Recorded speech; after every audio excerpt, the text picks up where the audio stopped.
banyak sampai ke pelosok-pelosok. Apa sih pra peradilan itu?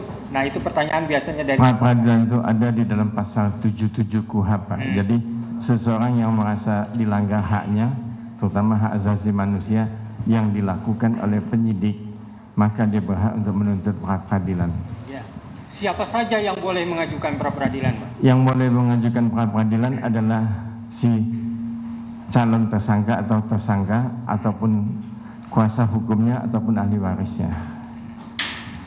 Ruang lingkup pra peradilan itu terkait apa aja, Pak, dari pasal tersebut? Jadi ruang lingkup pra peradilan itu sebagaimana pasal 77 karena salah penangkapan, salah penahanan ataupun salah penyitaan, dan ada perkembangan yang namanya the living law, maka ada penetapan salah menetapkan sebagai tersangka. Itu yang terakhir. Ada perluasan tidak sekarang objek pra peradilan itu? Ya, ada perluasan, termasuk rehabilitasi juga di sana. Dari putusan MK itu? Dari putusan MK nomor 21.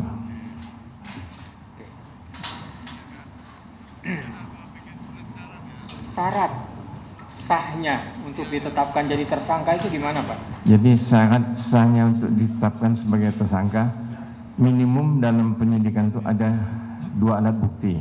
Iya. Dan ada juga Perkap dari Kapolri nomor 6 tahun 2019, itu yang banyak dipegang oleh penyidik. 2 alat bukti itu Ya. hanya ditinjau dari segi kuantitas atau juga kualitas? Kualitas dan kuantitas. Dua-duanya. Ya. Hakim pra peradilan sejauh mana menilai kualitas dari alat bukti tersebut? Kualitas dari alat bukti tersebut yang betul-betul punya connect dengan apa yang telah dilakukan oleh tersangka dan pemeriksaan yang dilakukan oleh penyidik.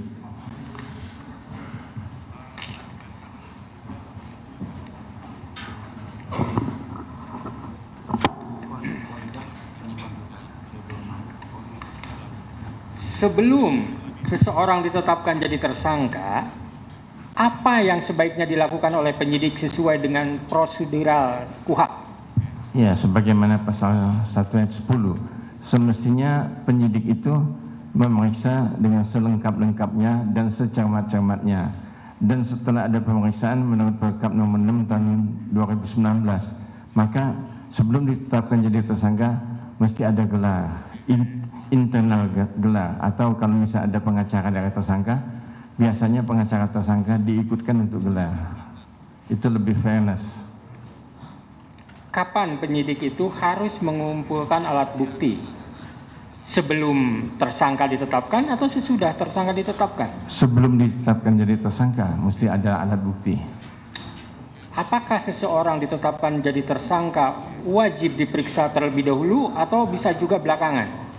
Jadi seseorang ditetapkan sebagai tersangka, apakah yang pertama mungkin dia tertangkap tangan?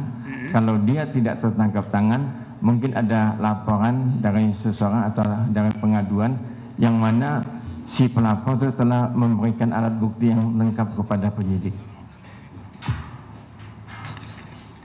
Jadi kesimpulan saudara, apa harus diperiksa terlebih dahulu atau tidak si calon tersangka itu?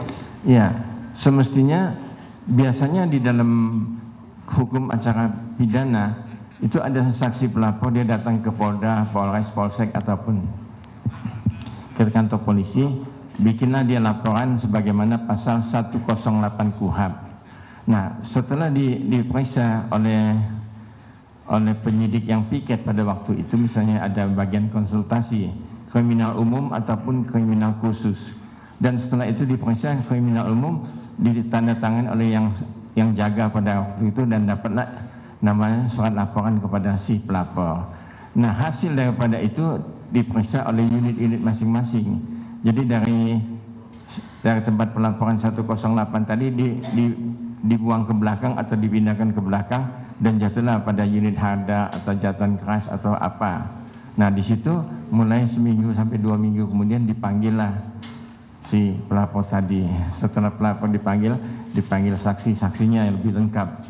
Nah, kalau misal polisi tidak yakin, maka dipanggillah ahli ikut. Nah, setelah itu sudah banyak yang diperiksa sebagai saksi ataupun sudah ada ahli, maka sebelum ditetapkan jadi tersangka, maka penyidik mesti mengadakan gelar sebagaimana Perkap nomor 16 tahun 2019, pasal 25 kalau. Apa syarat-syarat seseorang dikatakan DPO, masuk dalam kategori DPO? Seseorang kalau dikatakan sebagai DPO, dia dipanggil tidak pernah datang kepada penyidik, dan penyidik sudah capek mencarinya, tidak ketemu-ketemu, maka diterbitkanlah DPO, Yang Mulia. Apakah pemanggilan itu bersifat imperatif? Ya, pemanggilan imperatif. Berapa kali? Ya, paling minimum 2 kali. Saudara bilang imperatif, apakah ada dasar hukumnya terkait hal tersebut? Gimana Yang Mulia? Ada dasar hukumnya terkait dengan harus ada pemanggilan? Ya, mesti ada pemanggilan di Ya. dalam KUHP. Dalam KUHP? Ya. Dalam pasal apa, Pak? Lupa saya Yang Mulia. Lupa ya, mengenai pasalnya. Yang jelas menurut saudara harus Ada ada dasar pemanggilan. hukum. Ya. 2 kali minimal. Ya. 2 kali minimal. Setelah itu, Kalau tidak ada dipanggil tidak datang, itu kan kewenangan daripada penyidik, dia bisa menjemput si tersangka atau saksi ataupun apa juga. oke. Sekarang dalam pra peradilan Ya, yang ada berapa macam putusan yang bisa dijatuhkan oleh hakim? Yang bisa dijatuhkan oleh hakim tuh masalah penetapan sebagai tersangka, salah penahanan, salah penangkapan, dan salah penyitaan.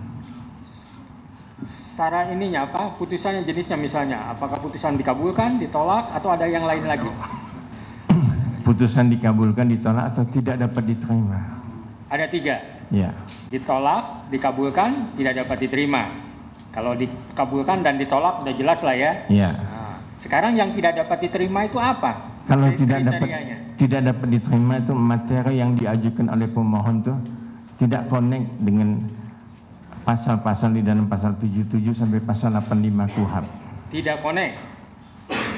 Atau sesuatu permohonan atau gugatan yang kabur bisa juga jadi alasan. Iya, bisa permohonannya obscurable gitu. Nah, terkait obscurable dari permohonan pra peradilan, apa sih obscurable dalam permohonan pra peradilan? Jadi misalnya obscurable dalam permohonan pra peradilan, umpamanya bahwa salah penangkapan, salah orangnya, atau misalnya salah penyitaan, karena waktu penyitaan penyidik tidak ada izin pengadilan, atau salah subjek hukum yang mau ditangkap atau yang mau ditempatkan jadi tersangka tuh orangnya tidak betul, umpamanya kasus Sengkon dan Kata yang pernah dulu almarhum.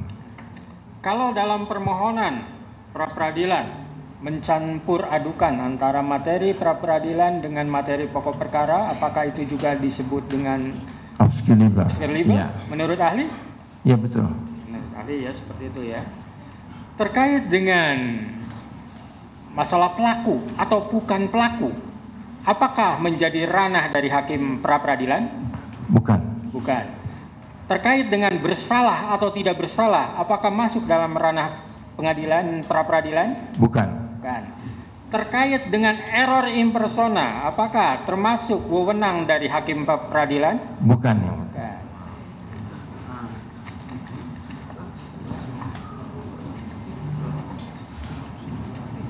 Jadi yang harus diolah oleh hakim pra peradilan apa sebenarnya dalam putusan? Yang mana gimana pertanyaannya? Yang harus, yang akan dituangkan atau diolah dalam putusan yang Ya. akan dijatuhkan, apakah hanya bersifat formalistik aja atau bersinggungan dengan materi? Bersinggungan mesti. Kenapa itu misalnya tidak dapat diterima, kenapa itu ditolak, dan kenapa itu dikabulkan. Bersinggungan. Ya. Di mana titik singgungnya? Jadi kalau misalnya seperti yang Mulia katakan tadi, apakah ini ranahnya pra peradilan, hakim pra peradilan, atau ranahnya hakim pidana? Kalau itu dimasukkan dalam satu permohonan, maka itu menjadi obscurable. Oke, tadi saudara ahli mengatakan yang seperti error in persona Ya. tidak boleh dimasukkan dalam Pra peradilan. permohonan pra peradilan, Ya. konsekuensinya bisa obscurable. Obscurable. Kalau gitu, error in persona itu bisa diajukan di mana? Itu diajukan ketika kasusnya dilimpahkan dan disidangkan kasus dalam pidananya. pokok perkara. Dalam pokok perkara kan ada eksepsi, ada pledoi, di mana diletakkannya? Di eksepsi. Di eksepsi. Ya. Berarti bukan di pra-peradilan ya? Peradilan, bukan. Oke.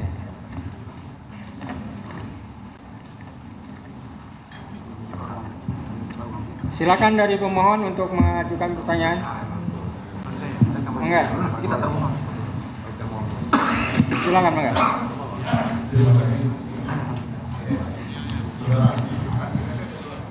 Saudara mengatakan bahwa salah orang begitu kan dari domain pra-peradilan. Yang saya ingin menanyakan, kalau seumpama ada orang yang kemudian diduga bahwa dia pelakunya, tapi bahwasanya dia bukan pelaku, apakah dia bisa dimasukkan dalam pra-peradilan? Salah tangkapnya itu. Iya. Bisa kalau dia salah tangkap, salah tahan. Salah tahan, salah sita, salah menetapkan sebagai tersangka. Bisa. Sebentar. Kita biar lurus dulu biar jelas ya. Tadi salah tangkap. Sejauh mana hakim pra-peradilan bisa mengatakan bahwa si A itu bukan pelakunya, bisa salah tangkap? Coba Pak. Coba diulangin yang mulia.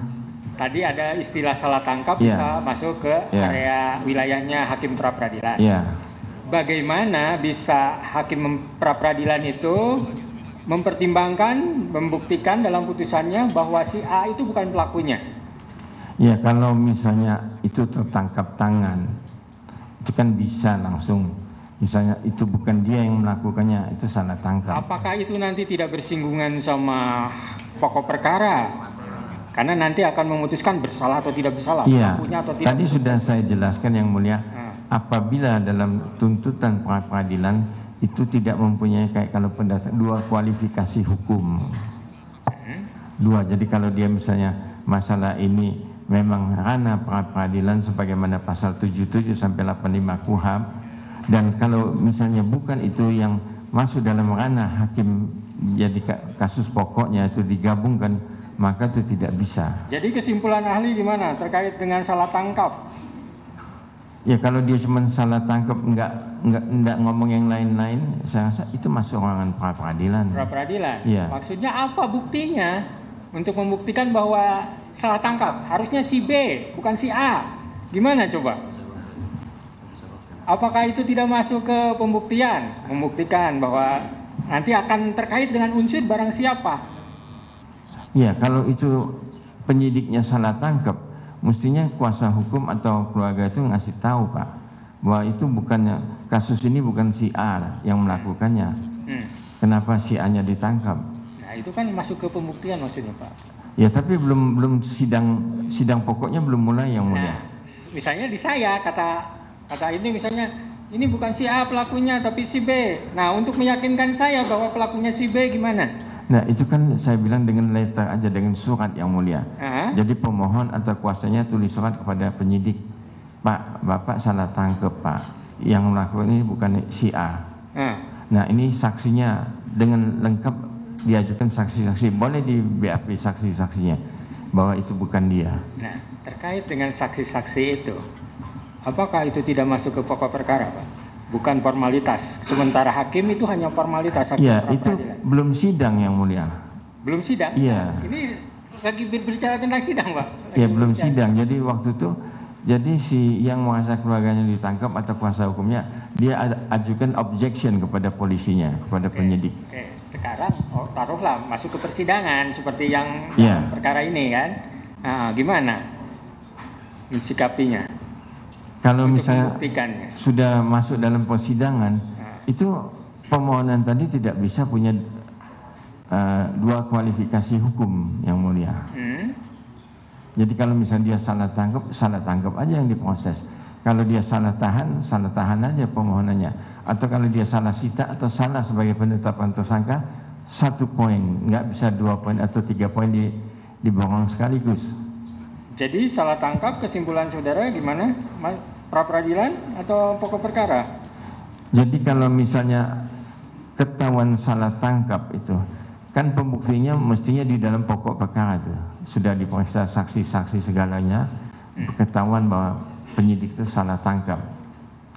Tapi kalau awal misalnya salah tangkap masuk dalam pra peradilan, nanti kan obscurable itu yang mulia. Gitu ya pendapat ahli, kalau dimasukkan ke pra peradilan malah obscurable karena seyogianya harus melalui pokok perkara atau setidaknya sebelum digelar perkara sudah ada komplain gitu. Iya, sudah ada objection, ada komplain kepada di penyidik. Luar sarana dari persidangan. Iya, di luar itu. Oke, silakan lanjutkan. Ya, saudara, yang saya ingin menanyakan bahwa berdasarkan keputusan Mahkamah Konstitusi telah dibuatkan perluasan seperti saudara tadi menyampaikan. Iya. Penetapan tersangka. Nah, penetapan tersangka ini ketika dikaitkan dengan terjadinya error di persoalan atau salah tangkap, apakah penetapan tersangka ini bukan merupakan dari penetapan tersangka tersebut? Ya, PH. Penetapan tersangka juga banyak contoh jurisprudensi ataupun ditetapkan sebagai tersangka lantas ditahan atau ditangkap oleh penyidik, terutama kasus-kasus yang dipegang oleh KPK tuh. Nah itu memang termasuk ranah pra peradilan. Ya. Saya ingin menegaskan bahwa salah tangkap supaya kita dapat gambaran tegas bahwa salah tangkap itu adalah ranah dari pra peradilan. Betul. Masuk dalam lingkup penetapan tersangka ya. Iya. Kemudian saya ingin menanyakan bahwa dalam menetapkan seorang DPO apa saja syarat dan secara mengenai. Jadi kalau untuk menetapkan seseorang sebagai DPO, yang ditetapkan sebagai DPO itu mesti dipanggil dulu, ada surat panggilannya. Iya. Iya. Saya bertanyakan, boleh nggak seumpama ada seseorang ditetapkan sebagai DPO, katakanlah yang ditetapkan sebagai DPO 2010. Ya. Tapi dia tidak pernah ditetapkan sebagai tersangka di 2010. Tapi dia ditetapkan tersangka itu di 2015 dan tidak pernah disampaikan kepada yang bersangkutan bahwa dia adalah DPO atau juga dia tersangka. Dia juga tidak pernah menerima surat panggilan. Apakah penetapan dengan cara-cara penyidikan seperti ini bisa dilegalkan oleh hukum? Tidak bisa dilegalkan oleh hukum. Kenapa? Panggilan sebagai tersangka itu sudah satu imperatif, mesti dipatuhi oleh penyidik. Apalagi misalnya kalau penyidik misalnya main kayu, tinggalkan aja dengan kelurahan kayak pengadilan juga sudah kewajiban titip di kelurahan aja, dan itu salah. Sama kayak kalau misalnya dalam gugatan cerai itu nggak datang main kayu penggugatnya, panggil nggak tahu lagi di mana alamat pihak tergugat. Itu ya sama. Oke, saya ingin sedikit masuk pada apakah boleh ketika seorang polisi atau seorang penyidik datang ke rumah seseorang, Pemohon mic-nya didekatkan. apakah boleh secara hukum atau secara Tuhan seseorang penyidik atau pihak kepolisian datang ke rumah seseorang yang kemudian melakukan penyitaan dengan penyitaan terhadap barang bergerak, kemudian tidak ada suratnya atau tidak pernah ada surat terhadap barang penyitaan tersebut, apakah itu boleh? Tidak boleh pihak. Tidak boleh. Iya, karena penyitaan yang dilakukan oleh penyidik itu ada dua macam. Pertama, dia mesti ada izin sita dari pengadilan. Kalau dia sudah menyita, itu dalam waktu 3 hari, dia mesti ada persetujuan sita dari pengadilan juga. Jadi dalam 3 hari dia berkewajiban melakukan sita. Saya mau kasih contoh lagi. Bukan melakukan sita, ya. Jadi kalau dia sudah nyita, Kalau sebelum nyita dia mesti dapat izin dari pengadilan. Kalau dia tidak bawa izin dari pengadilan, dia bisa nyita langsung karena takut hilang atau apanya benda-benda itu, maka setelah dia nyita, dia mesti ada setelah 3 hari mesti ada persetujuan dari pengadilan. Ya, kalau ini tidak ada dua-duanya, ya penyidiknya salah. Apakah waktu 3 hari tersebut itu diatur dalam undang-undang? Ada dalam KUHP. Ada dalam Ya. Jadi kalau seumpama tadi ahli mengatakan dia dibatasi oleh 3 hari, kalau seumpama apakah bisa didispensasi ketika penyidik memberikan informasi 1 bulan? Nggak bisa. Tidak bisa. Nggak bisa. Itu dianggap bahwa penyitaan tersebut adalah ilegal. Ilegal. Apakah ini masuk dalam ranah pra peradilan? Ya kalau misalnya penyitaannya ilegal itu masuk dalam pra peradilan. Saudara ahli, tadi juga saya bahwa penetapan tersangka itu saudara ahli mengatakan minimal 2 alat. Minimal 2 alat bukti, Ya. kemudian baru bisa ditetapkan sebagai tersangka. Ya. Merujuk dari pasal 184 Ya. itu yang poin yang pertama itu kan adalah keterangan saksi, Saksi. kemudian keterangan Ahli. kemudian keterangan Surat ya, bukti surat. kemudian petunjuk, Petunjuk kemudian tersangka. keterangan terdakwa. Ya. Oke. Kalau keterangan terdakwa ini kan ranahnya pengadilan. Ya betul. Yang saya ingin menanyakan, apakah cukup keterangan saksi untuk menetapkan seseorang sebagai tersangka hanya dibekali oleh keterangan saksi dan keterangan ahli? Apakah cukup itu bisa kemudian menetapkan seseorang sebagai tersangka? Kalau keterangan ahli aja itu namanya unus testis, ada di dalam KUHP pasal 185. Unus testis itu apakah hanya untuk saksi atau ahli juga? Untuk saksi, satu cuma saksi.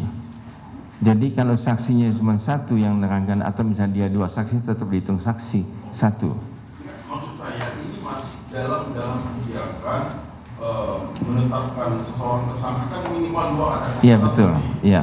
Apakah 2 alat bukti tersebut cukup saksi saja Ya. dan keterangan ahli saja? Apakah itu bisa dikualifikasi sudah memenuhi kriteria?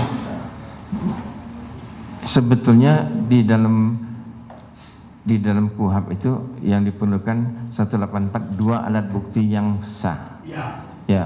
Makanya saya katakan bahwa pijakannya seorang penyidik dalam menetapkan tersangka itu kan harus minimal 2 alat bukti yang sah. Ya. Ya kan? Kalau alat buktinya itu kemudian hanya saksi saja dan ahli saja, apakah itu relevan untuk menetapkan seseorang sebagai tersangka? Mestinya ada alat bukti yang lain sebagai Ya, yang pokok. misalnya gini, penyidik ini udah punya 2 nih, menurut penyidik, Ya. saya punya 2 nih. 2 itu apa? Saksi dan ahli. Ya. Tadi saudara ahli mengatakan harus ada 2 alat bukti yang berbeda. Ya, betul. Saksi dan ahli itu 2 alat bukti yang berbeda atau sama? Saksi dan ahli. Ahli itu ya dia lebih pokok menjelaskan masalah hukum acara. Enggak, bukan masalah itunya Pak. Ya. Termasuk alat bukti bukan? Ya termasuk di dalam situ. Beda enggak saksi dan ahli? Beda enggak saksi Beda. ahli? Beda. Beda. Seperti saksi, ahli, surat, Ya, keterangan surat, terdakwa, keterangan beda itu sama ya. petunjuk. Nah, cukup enggak penyidik itu hanya punya saksi dan ahli? Saksi Menurut dan pengetahuan ahli saudara, mengenai sebagaimana pendapat saudara, ya. pasal 184 KUHP tuh. Ya. Sebetulnya kalau kita nilai yang apa yang diterangkan oleh saksi dan apa yang diterangkan oleh ahli itu belum cukup mestinya. Mestinya cukup. ada petunjuk yang lain lagi. Apa itu? Harusnya apa? Ada alat bukti yang lain. Nah, oke. Ada petunjuk tadi. Ya. Terus misalnya penyidik itu menyimpulkan keterangan saksi dan keterangan ahli bersesuaian. Mereka menyimpulkan itu ada petunjuk. Apa bisa seperti itu? Mestinya ada gelar lagi yang mulia. Ada yang baru lagi. Bukan ada digelar tuh sebagaimana perkap 16 tahun 2019 perkapnya ada gelar Kapolri. perkara. Ada gelar tuh. Oke, dari gelar perkara pun disimpulkan seperti itu. Gimana? Iya, kalau gelar perkara itu mestinya tersangka atau kuasa hukumnya mesti dipanggil untuk membela diri yang mulia. Iya, enggak, ini bukan terkait itunya. Terkait keabsahan untuk penetapannya itu, Pak. Iya, kalau sudah ada gelar ya. Sah atau tidak? Penetapan dianggap sah kalau sudah ada gelar. Dianggap sah kalau sudah ada gelar perkara, walaupun alat buktinya saksi, ahli, dan petunjuk dari keterangan dua alat bukti itu. Iya. Oke, lanjut silakan. Tadi dengan bersangkakan sebatas keterangan saksi dan keterangan ahli, apakah saya ingin bertanya, apakah ini sah menurut saudara ahli? Iya, untuk menetapkan itu sebagaimana Perkap Kapolri nomor 16 tahun 2019 mesti ada gelar PH. Ada gelar dulu. Yang saya maksud begini, saudara, bahwa untuk ditetapkan oleh tersangka seseorang itu harus dua Betul. persoalan gelar. Saya tidak masuk di situ karena gelar itu bukanlah yang menjadi syarat untuk menetapkan orang berdasarkan putusan Mahkamah Konstitusi. Iya. Harus dua alat bukti. Iya. Ada yang pendapat? Tidak. Kenapa? Karena saksinya kan satu. Sedangkan ahli kan bukan saksi sebagaimana KUHAP itu. Sedangkan kalau saksi satu sebagaimana pasal 185 ayat 2 kalau nggak salah itu dianggap saksi yang unus testis. Ya, saya paham benar saksi unus testis. Pada prinsipnya kan begini. Entah dia satu orang saksi Iya. atau kemudian dia 100 saksi. Iya. Hitungan itu tetap Satu. Iya. Tetap satu, kan? Iya, betul. Oke, saya tidak mengatakan bahwa saksi itu hanya seorang, tapi saya mengatakan bahwa saksi itu terpenuhi. Iya. Oke, ya kan ini. Kemudian keterangan ahli, kalau pijakannya hanya sekedar keterangan saksi kemudian ditimpali oleh keterangan ahli kemudian menjadikan orang tersangka, yang saya ingin melihat begini, berarti ahli itu menjadikan rujukan pendapatnya dia berdasarkan keterangan saksi dong. Apakah seperti itu? Iya. Saya katakan. Jadi keterangan ahli di situ dia cuma mengacu pada keterangan saksi, tidak ada dengan bukti-bukti yang lain. Berarti apa yang diterangkan oleh ahli itu jadi